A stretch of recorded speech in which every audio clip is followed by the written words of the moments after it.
மகாவும் சூர்யாவும் குளத்துல போய் தீபம்லாம் விடுறாங்க, பரிகாரம் செய்கிறாங்க. அப்போ வந்து லைட்டாக ஸ்லிப் ஆயிடுறாங்க. மகா சூர்யா பிடிச்சிடுறாரு. தீபத்தை 2 பேரும் சந்தோஷமாக போய் விடுறாங்க. சூர்யா வந்து எல்லாமே நல்லபடியாக முடிச்சுட்டு வந்துடுறாரு. ஐஸ்வர்யா வந்து ஃபோன் பேசிகிட்டே வராங்க. கௌதம் வந்து தண்ணியை ஊற்றி ஐஸ்வர்யா வந்து வலிக்கு விளட்டுன்னு ஊற்றிடுறாரு. அதில் மிதிச்சுட்டு போய் ஈட்டியில் உழுகிற மாதிரி போகும்போது சூர்யாவோட அம்மா பிடிச்சிடுறாங்க.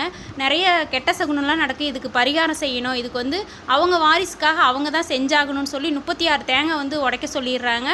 பயங்கரமாக டென்ஷன் ஆகி உக்காந்துருக்குறாங்க. எல்லோரும் சந்தோஷமாக தேங்காய் உடைக்க ஆரம்பிக்கிறாங்க. ஐஸ்வர்யாவுக்குலாம் பயங்கர சந்தோஷம். மாமியார் மேலே வந்து நம்ம தேங்காய் உடைக்கிறோன்னு பார்க்கறதுக்கே செம்ம காமெடியாக இருக்குது. பயங்கரமாக தேங்காயெல்லாம் உடைக்கிறாங்க. இது முடிஞ்சிருச்சான்னு கேட்கும்போது கௌதமுக்கு ஒரு பரிகாரம் இருக்குதுன்னு சொல்லி நாக்கில் வேல் குத்தி இந்த இதில் கிரிவலத்தில் இருக்கிறவங்க எல்லார்ட்டையும் மடிப்பிச்சை வாங்கி சாமிகிட்ட வந்து அர்ப்பணிச்சிருங்க அப்படின்னு சொல்லி சொல்கிறாரு பூசாரி. கௌதமும் நாக்கில் வேல் குத்தி எல்லார்ட்டையும் போய் மடிப்பிச்சை வாங்கி சாமிக்கிட்ட கொடுக்குறாரு. பிடிச்சிருந்தா ஒரு லைக் கொடுங்க. நீங்கள் என்ன நினைக்கிறீங்கன்னு கமெண்டில் சொல்லுங்கள்.